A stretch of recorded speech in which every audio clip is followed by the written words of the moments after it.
Hello friends, कैसे हो आप सब। आज हम बीएससी एग्रीकल्चर के 5th सेमेस्टर का rainfed agriculture and watershed management का मॉडल पेपर डिस्कस करेंगे और देखेंगे पेपर में किस तरीके के प्रश्न आते हैं और कितने शब्दों में हमें उत्तर लिखना होता है। ये सब आज हम इस पेपर में देखेंगे। चलिए देखते हैं। समय होता है 3 घंटे का और इसका अधिकतम अंकों की संख्या होती है 50।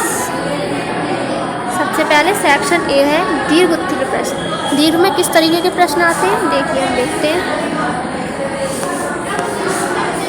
सबसे पहले निम्नलिखित 5 प्रश्नों में से किन्हीं 3 प्रश्नों के उत्तर देना है। 5 प्रश्न दिए गए हैं, उनमें से किन्हीं 3 का उत्तर लिखना है। प्रत्येक प्रश्न जो है वो 10 अंकों का है और अधिकतम 350 शब्दों में हमें एक उत्तर देना है। चलिए, इसका पहला प्रश्न है सूखा क्या है। सूखे के प्रकार एवं इसके निवारण लिखिए। सूखा क्या होता है, सूखे के कितने प्रकार होते हैं और इसके हम किस तरीके से निपट सकते हैं। फिर है जल संचयन से आप क्या समझते हैं।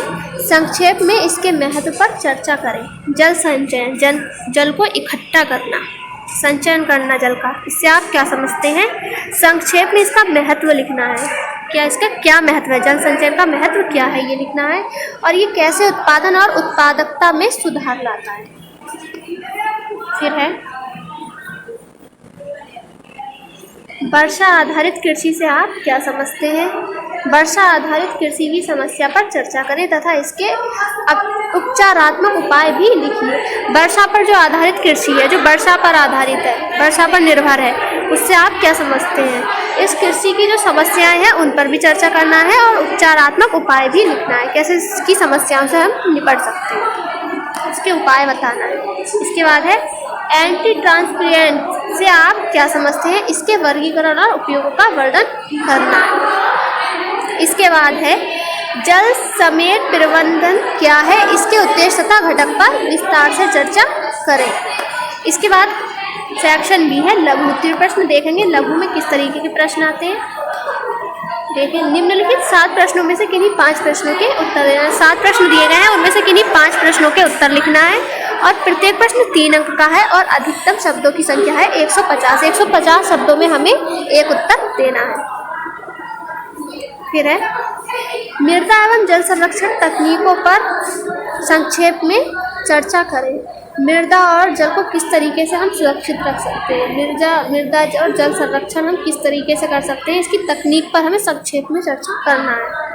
इसके बाद है पौधों पर पानी की कमी के प्रभाव और शारीरिक रूपात्मक विशेषताओं पर संक्षेप में चर्चा करें। संक्षेप में चर्चा करें। फिर है शुष्क भूमि में पलवार की भूमिका क्या है, ये लिखना है। इसके बाद है फसल अपनाने और सूखे के शमन पर संक्षेप में टिप्पणी लिखें। इसके बाद है रसाकर्षण को समझाना है। रसाकर्षण क्या होता है।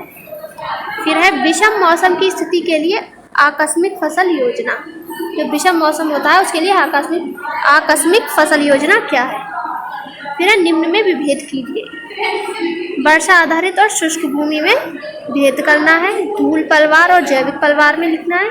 इसके बाद वर्षा एवं प्रभावी वर्षा में अंतर लिखना है। फिर सेक्शन सी है अति लघु उत्तरीय प्रश्न। चलिए देखते हैं किस तरीके के प्रश्न आएंगे। सभी 5 प्रश्नों के उत्तर दीजिए। प्रत्येक प्रश्न 1 अंक का है। 5 प्रश्न दिए गए हैं, सभी के हमें उत्तर लिखना है और अधिकतम 50 शब्दों में इसका उत्तर हमें देना है। फिर है 2 कवर, पहला प्रश्न है इसका, 2 कवर फसलों के नाम लिखिए। 2 कवर फसलों के हमें नाम लिखना है। फिर है शुष्कता को परिभाषित कीजिए। शुष्कता क्या है, इसकी परिभाषा लिखना है। शुष्क खेती से आप क्या समझते हैं। शुष्क खेती क्या होती है, इससे आप क्या समझते हैं। फिर है CAZRI का फुल फॉर्म लिखिए। CAZRI का फुल फॉर्म आपको पता होगा, इसका फुल फॉर्म लिखना है। इसके बाद शुष्क भूमि की स्थिति में 2 फसल चक्र लिखिए। जब शुष्क भूमि होती है उसकी स्थिति में 2 फसल चक्र क्या है, ये लिखना है। धन्यवाद।